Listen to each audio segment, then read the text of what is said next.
Parkinson's disease is a neurodegenerative disorder that affects millions of people around the world. But unless you've been directly impacted by it, you may not know what it is. While Parkinson's does bring along many challenges, the good news is that through education and early intervention, there are ways to stay active and maintain mobility for years. After watching this video, you will have the knowledge you need to navigate Parkinson's and how to manage its symptoms.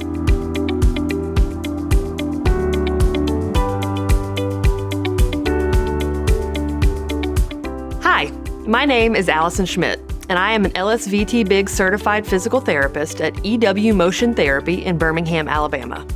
Being diagnosed with Parkinson's disease or having a loved one with the condition can feel overwhelming, and I understand that.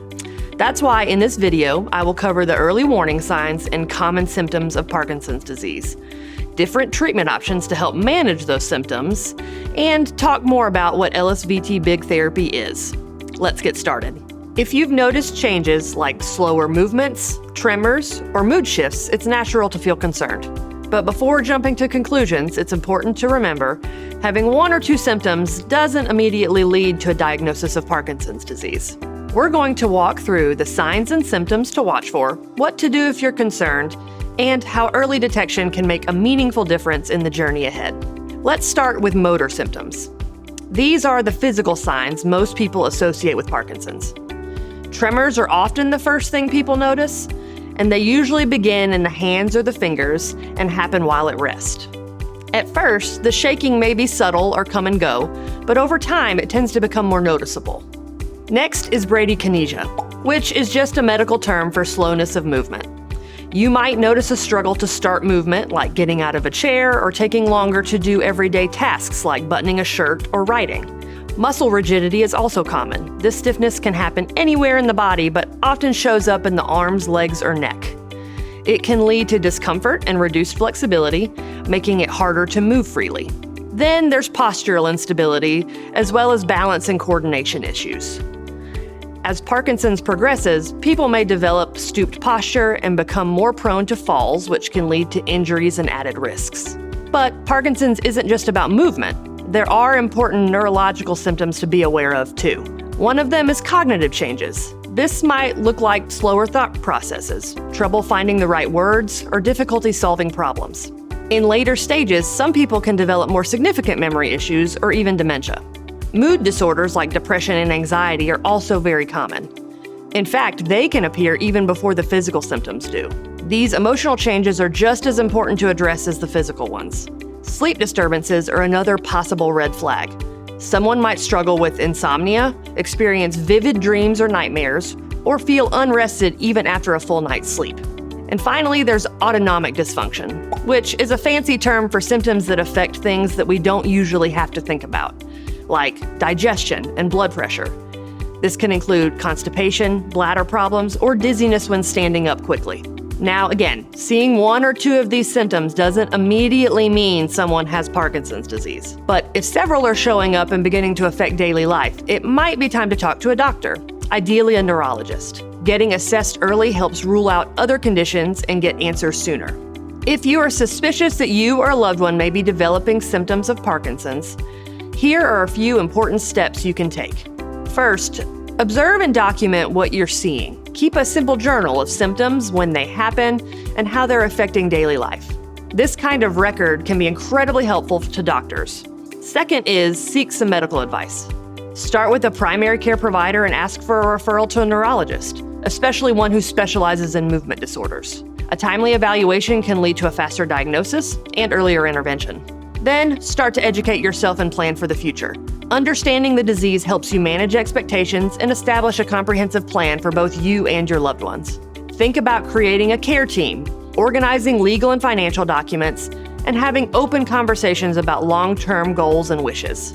Taking that first step may feel scary, but with early detection, the right support, and proactive care, people with Parkinson's can live full, meaningful lives. Let's move on to talk about what you can do after you receive the official diagnosis. While there is currently no cure for Parkinson's, there are many different ways you can address and manage the symptoms. Early diagnosis opens the door to support services, including occupational and speech therapy, counseling, and community programs that can make daily life easier and more fulfilling. Early diagnosis might also mean the chance to join clinical trials, giving access to new treatments and helping shape research in the future of Parkinson's care. Since Parkinson's affects the nervous system and movement, staying physically active and making small changes to your lifestyle can help maintain independence. Regular movement and exercise can actually slow the progression of Parkinson's disease and help improve motor skills. Whether it's walking, stretching, or balance work, every bit helps. Also, focusing on your posture matters. Parkinson's often causes people to lean forward or hunch over without even realizing it. Specific stretches and exercises focused on improving posture help prevent long-term changes that can affect breathing and balance. Fatigue is another common symptom. Learn how to pace everyday routines. It's not about doing less, it's about doing things smarter. Taking breaks and learning how to conserve energy can make daily tasks much more manageable. Another important tool is adaptive equipment. Don't be shy or stubborn about getting assistance when it would be helpful. Canes, walkers, and other mobility aids can be life changers. Take the time to choose the right equipment and make sure it's fitted just for you so you can move confidently and safely. Something people often overlook is staying socially engaged. Parkinson's can sometimes lead to isolation, which can impact both physical and emotional well-being. Stay connected in community events, group classes, or support groups. Social connection is medicine too. And of course, all of this ties into living a healthy lifestyle. Getting enough sleep, eating well, and managing stress can help build routines that support both the body and the mind. Talk to a doctor about medications or supplements that might help.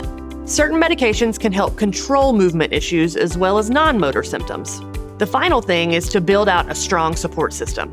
A physical therapist with qualifications and experience working with Parkinson's patients might be a great place to start. They will collaborate with neurologists to make sure therapy aligns with your medical treatments and medications. They might refer you to an occupational therapist for help with daily activities like dressing or cooking. And if speech or swallowing becomes difficult, they'll work with speech-language pathologists to address those challenges too. There are many different resources out there designed specifically to assist those with Parkinson's disease, so don't hesitate to reach out and use them. One of those resources that you might not have heard of is LSVT BIG. LSVT BIG is a form of therapy that's improving the lives of people with Parkinson's by helping them move with more confidence and control. Parkinson's can make movement smaller, slower, and stiffer without people even realizing it. LSVT BIG is designed to fight back against that by training the brain and body to move in bigger, more intentional ways.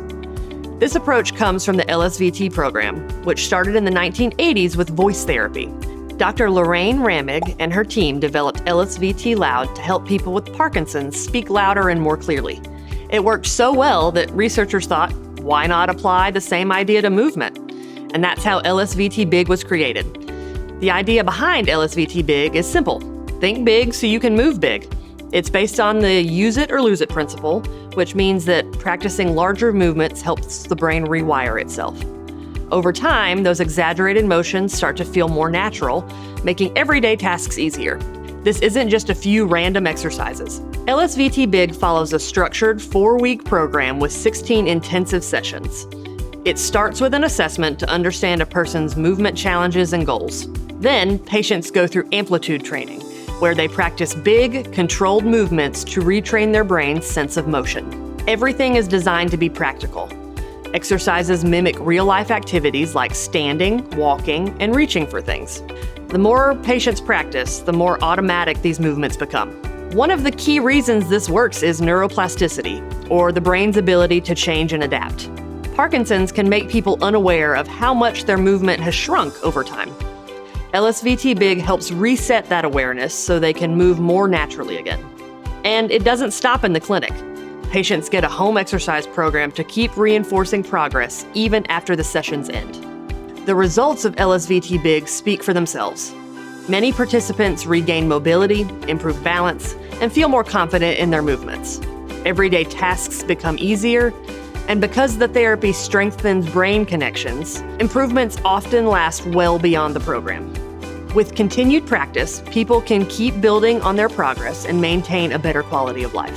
Thanks for watching. I hope this video has brought you more knowledge and peace of mind about Parkinson's disease. If you want to learn more about if physical therapy could be helpful for you or your loved one, watch our video linked below called How Can Physical Therapy Help Parkinson's Disease?